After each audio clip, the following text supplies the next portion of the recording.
दर्जा Maharashtra news channel मध्ये आपले स्वागत आहे।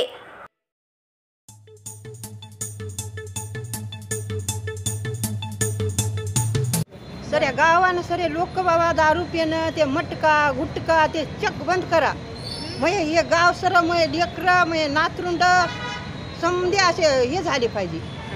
हां व्यसन मुक्ती गाव करून टाका आमचं, दुसरं काय नाही। लेकं पेटात सुनायला त्रास होते, सुनायला झालं की आम्हाला होते, सुनायला झाल्यावर आम्हाला अनगोड लागते का? आम्ही उपाशी झोपतो, त्या पोरी उपाशी झोपल्या की आम्ही उपाशी कसं करायचं मग? इथं आलं तर सबूत द्या, त्याचे नाव आम्हाला माहित आहेत का? कोण कोण दारू पाडली, कोण कोण विकायले, आम्ही त्याचे नाव सांगू शकत नाही। तुम्ही या, तुम्ही त्याचे नाव बघा आणि त्याला काय करायचं तर करा। तर दैत्याला जाऊन एकदा तक्रार केली होती, तेव्हा 2-3 वेळेस बंद झाली होती, पुन्हा आणखीन चालू झाली। आमच्या गावात खूप माणसं दारू प्यायलेत, लहान मुलं सुद्धा दारू प्यायलेत। पानपट्टीवर 3-4 दुकान आहेत आमच्या गावात, गल्लोगल्लीला दुकान आहे। हो येईला काय आम्ही सबूत द्यायचं कुठं? मी सोनाली किल्लारे, शिंगणापूर माझं गाव आहे। मी माझ्या सगळ्या मैत्रिणींना यांना गावातल्या महिलांना इथे घेऊन आले। फक्त मला माझं गाव व्यसन मुक्ती पाहिजे। इथं आमच्याबरोबर पोलीस पाटील सरपंच हे सुद्धा हजर आहेत। इथे SP ऑफिसला आल्याच्या नंतर SP साहेब आमचं काहीच ऐकून घेत नाहीत। आधी पोलिसांना टाईट करा, नंतर गावाचं बघा। गावात पानपट्टी सुद्धा दिसली नाही पाहिजे। गाव तर दारू राहू द्या, पण पानपट्टी गुटखा हे काहीच नाही दिसलं पाहिजे। पूर्णपणे गाव व्यसन मुक्ती झालं पाहिजे, ही आमची विनंती आहे सगळ्यांची। आणि सबूत हे सगळं पोलिसांना माहीतच आहे ना, हप्ते त्यांना चालू असतात, त्याच्यामुळे पोलीस प्रशासन काहीच करू शकत नाहीये तिथं। त्याच्यामुळे आता त्यांना रिक्स घेऊन त्यांना पूर्णपणे काम केलंच पाहिजे। मी प्रहारच्या मार्फत इथं आलेले आहे। नाव प्रियंका रत्न पारखे आहे, शिंगणापूर गाव येथील पोलीस पाटील आहे। सर्व महिलांना मार्फत मी पण इथे आलेली आहे आणि सर्वांनी बरेच वेळा तक्रार केली आहे, पण पोलीस प्रशासन यामध्ये काही करत नाही आहे। त्याच्यासाठी माझी सगळ्यांना हेच आहे की गावातील दारूबंदी झाली पाहिजे।